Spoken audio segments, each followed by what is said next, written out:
Te quería preguntar algo, Carlos, porque has hablado de FTMO y creo que la que en su momento petó era NFF. ¿FTMO también ha pasado algo? No me he enterado, ¿eh? No, perdona, My Forex Phone, perdona, sí. Ah, vale. Sí, Digo, sí, hostia, sí. no jodas, que No, también. los de FTMO tienen que estar haciendo palmas con las orejas, porque Hombre, Joder. se ha se de han puesto todo el ahora la número mundo. uno. Sí, sí. Qué bueno, vale. Sigo. Siguiente pregunta. Nada, hablando de todo esto, ahora sí que me gustaría un poco hacer un poco de análisis de Bitcoin. Sé que eres experto en ello y bueno, estás siempre al día en tu canal de YouTube, pero para todos los que estén aquí, seguidores nuestros y que compañeros tuyos también, ¿nos podría hacer un análisis de cómo ves Bitcoin quizás en los siguientes semanas, barra meses? ¿Quieres compartir pantalla? Sí, claro. Voy para allá. Al final, no sé si se ve por ahí. A ver. Vale. Ahora, listo.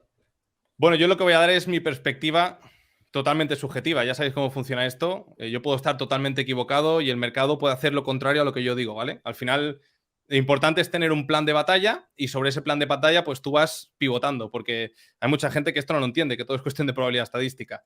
Bueno, fijaos, el escenario que yo tengo en mi mente de aquí a final de año es una corrección de todas estas 5 ondas que hemos llevado a cabo en todo lo que va de año. Ha sido un periodo alcista de prácticamente 200 días y lo que esperaría de aquí a final de año sería una corrección de estas 5 ondas que no descartaría ver nuevos mínimos. Os lo digo, sé que es algo que no ha sucedido nunca en ningún ciclo, pero también es importante comentar que a nivel macro, en términos de tipos de interés, inflaciones, vamos a ver ahora con el refinanciamiento de la deuda de las empresas en el primer trimestre del año 2025, cuando tengan que refinanciarse a tipos mucho más elevados. Vamos a ver también el último trimestre de este año los resultados empresariales de todas esas empresas que en teoría con la inteligencia artificial iban a crecer mucho. Veremos si finalmente todo esto se acaba cumpliendo o no. Es decir, hay muchas cosas en el aire como para decir que no vamos a perder mínimos, ¿vale? Es un escenario que no descarto, pero me gusta ir paso a paso porque si no se me tiran encima. Como diga que vamos a ver nuevos mínimos, pues hay mucha gente que dice, estás loco, estás loco. Si mañana vemos una vela de un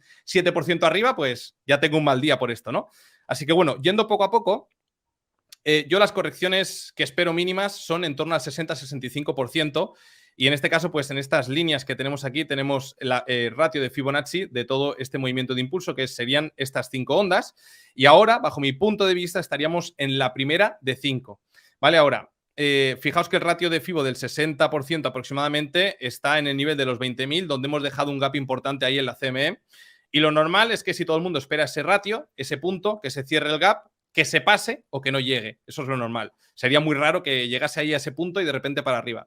Vale, entonces a partir de aquí, yo lo que estaría esperando en estos momentos, después del repunte que hemos visto estos últimos días, sería ver lo que el activo me está diciendo, porque a lo mejor podríamos tener un periodo de... A ver, aquí.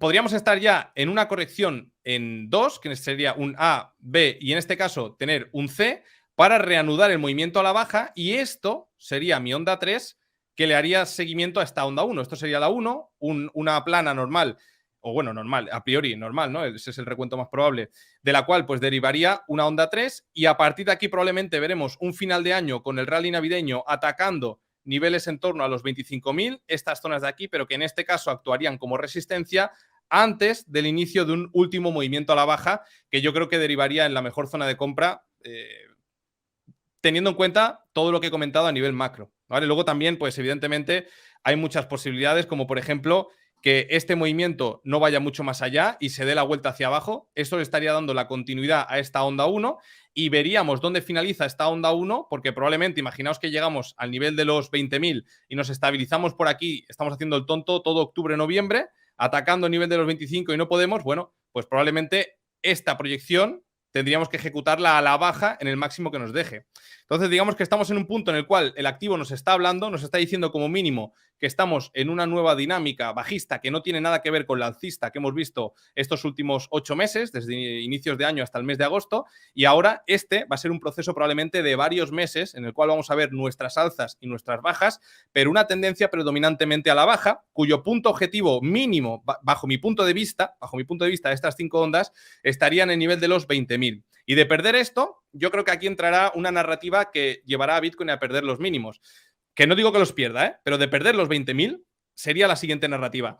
Bitcoin en ningún ciclo a estas alturas de cara al siguiente halving ha perdido los mínimos. Es una compra asegurada. Y probablemente eso sea lo que, si finalmente acaba pasando esto, lo que nos lleve a generar una limpieza de toda esta zona de mínimos, que veremos si es simplemente una limpieza, si llegamos o no llegamos. Este sería el escenario que yo tengo en mente desde aquí hasta final de año. Ya sabemos que el halving está en abril del año 2024, que tenemos también la aprobación probablemente de los ETFs de Bitcoin al contado en marzo de ese mismo año. Y bajo mi punto de vista totalmente subjetivo, vuelvo a repetir, quizá la narrativa de la aprobación de los ETFs sea la que nos saque de mínimos. Ese es el escenario que yo tengo en mente. Que bueno, además has dicho algo que es importante, que el halving es el año que viene, que los ETFs están programados para que el año que viene salgan, que las elecciones de Estados Unidos son el año que viene. Pues yo creo que también Exacto. están juntando muchos factores que puede que encarrilen, ¿no?, el tener una caída más fuerte para que pues, los grandes fondos puedan entrar a precios con descuento. Claro, y es que En todo también caso, como rarete, ¿no? siempre, Que el CEO de Larry Fink por la zona de los 25.000 salga ahí de plató en plató de televisión a decir, hostia, que Bitcoin, que es la leche, que ETFs, que es rarete, como mínimo rarete. Eso a mí lo que me da a pensar, ¿no? Normalmente esta gente hace lo contrario a lo que dice, si no, imagínate dónde está el negocio. Hostia, vamos a ver lo que dice el CEO de Larry Fink y me hago millonario en 5 años, tío.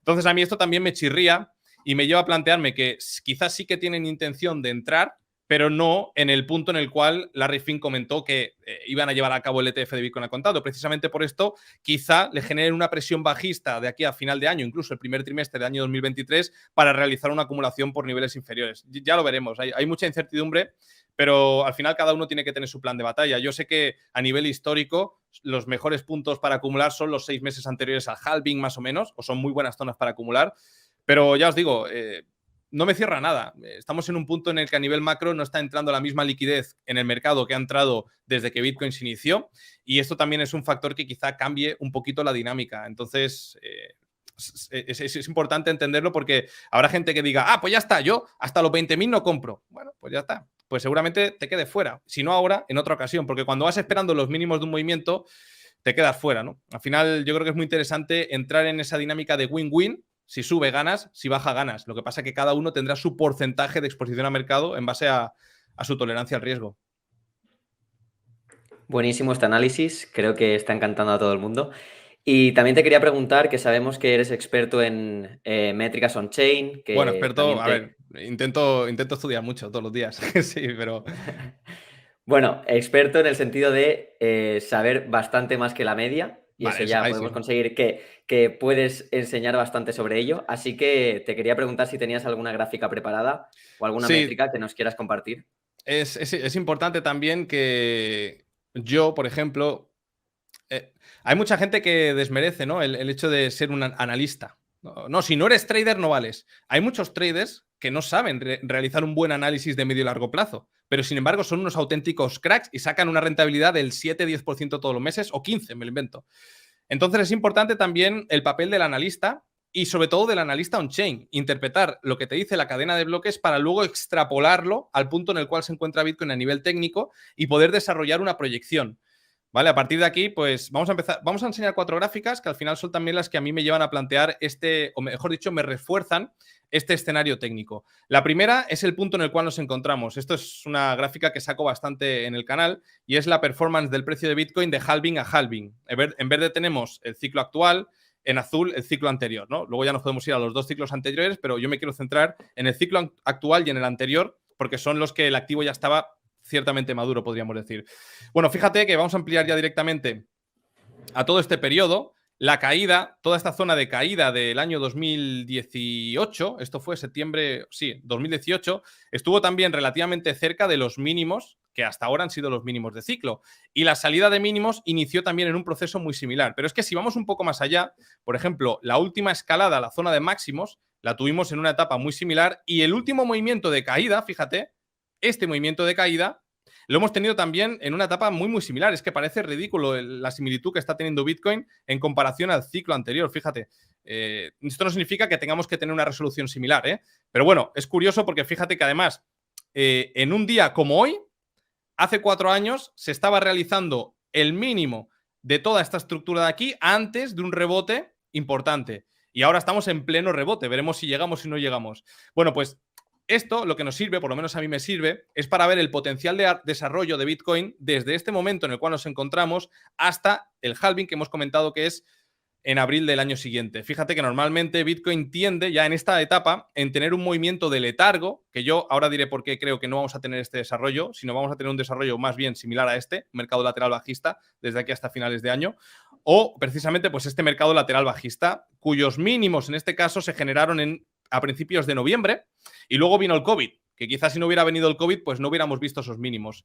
Entonces, esta gráfica me gusta hilarla con esta otra, porque antes he dicho, para mí es más probable que Bitcoin tenga un recorrido similar a este que a este, porque hay muchos analistas que dicen, no, también es posible que se genere un mercado lateral alcista, que no bajemos de los $25.000 y que de repente llegue un día que ¡pam! Vale, si nos vamos a ver esta gráfica, aquí vamos a coger las dos fases del ciclo que estamos comparando, que sería esta zona de aquí, en el año 2016, y esta zona de aquí, en el año 2020. ¿Vale? Fijaos que salimos de mínimos, el primer rally, y a partir de ahí estamos en una fase muy similar a la actual en lo que respecta a los días que faltan hasta el siguiente halving. Vale, estas líneas verdes y rojas que tenemos aquí, verde es una media de 28 y roja media de 90, y el NVT Price nos marca la cantidad de dólares que se mueven en la cadena de bloques. Y entendemos por dólares pues esas recompensas de los mineros, las validaciones de las transacciones, la usabilidad de la red. Y lo divide por la capitalización de mercado. Y esto intenta darnos un precio justo en base a la usabilidad de la red. Y fíjate como, por ejemplo, en el ciclo que estábamos comentando del año 2016, la usabilidad de la red nos marcaba que Bitcoin estaba por debajo de su valor real. Concretamente marcaba un precio de 425 y en ese caso el NVT marcaba un precio de unos 700 y pico, el doble prácticamente, ¿no? Ahí tiene mucho más sentido un mercado lateral alcista porque la red se está utilizando mucho. Sin embargo, en el ciclo anterior, fijaos como ya Bitcoin, cada vez que testeaba la línea de color verde, digamos, cada vez que llegaba a su precio justo, tenía cierto rebote, ¿no? Podríamos decir que se alineaba con el precio, con el valor de la red y a partir de ahí rebotaba. Por eso, como el valor de la red estaba por debajo del precio del activo, por eso es más probable, o por eso en este caso tuvimos este mercado lateral bajista, porque el precio de Bitcoin se fue ajustando al valor real de la red.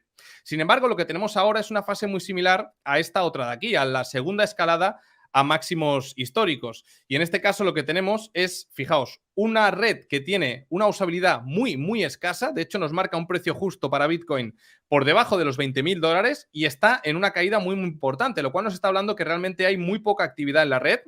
¿Se podría acumular Bitcoin pensando en un futuro? Sí. Sí, todo esto se podría, y yo creo que, y los ETFs, y esto, y lo otro, pero la realidad es esta. Por lo menos lo que nos dice la cadena es que Bitcoin está por encima de su valor real y por eso, bajo mi punto de vista, es más probable que mediante más semanas pasen, Bitcoin tenga retrocesos. ¿Cuál sería el primer punto objetivo al cual podría llegar Bitcoin?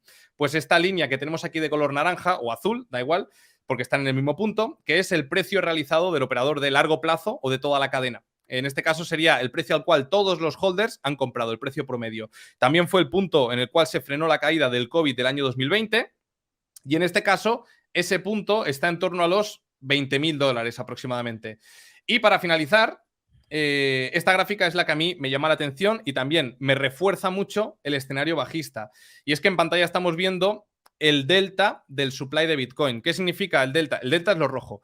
En azul tenemos la cantidad de supply de Bitcoin que está en manos del operador de largo plazo, que está acumulando como un auténtico loco, la verdad.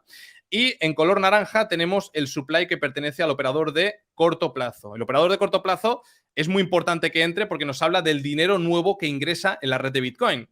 Es todo aquel que ha comprado Bitcoin o que está ingresando en la cadena de Bitcoin desde hace 155 días hasta el momento actual. Por lo tanto, si vemos una caída en el delta, nos está diciendo que el supply actual, es decir, cada día que pasa, hay un mayor supply en manos del operador de largo plazo que de corto plazo. Sin embargo, cuando vemos, por ejemplo, ya acercándonos más a la etapa actual, cuando vemos un repunte importante en el delta, mientras que Bitcoin está retrocediendo, nos suele marcar una zona de interés, a partir del cual nuevo dinero entra en el ecosistema. También nos lo marcó en la zona de mínimos después de la quiebra de FTX con este repunte. Fíjate que, por ejemplo, mientras caíamos con toda la crisis bancaria, Silvergate, etcétera, tuvimos un repunte muy importante en el delta, que nos estaba marcando que nuevo dinero estaba ingresando en el ecosistema a pesar de todo el FUD que había, y Bitcoin rebotó después, al igual como también teníamos este repunte en el delta, cuando Bitcoin estaba retrocediendo hasta llegar a este mínimo de los 25.000. entrada de nuevo dinero que genera un impulso, entrada de nuevo dinero que genera un impulso,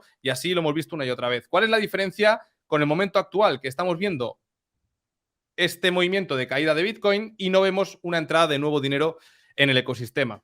Así que bueno, así a grandes rasgos, para tampoco pegar aquí la chapa, es un escenario de largo plazo de cara a los siguientes meses, pero que aquí tengo mis fundamentos, vaya, que no me he chupado el dedo y he mirado para arriba y he dicho que esto es lo que va a pasar.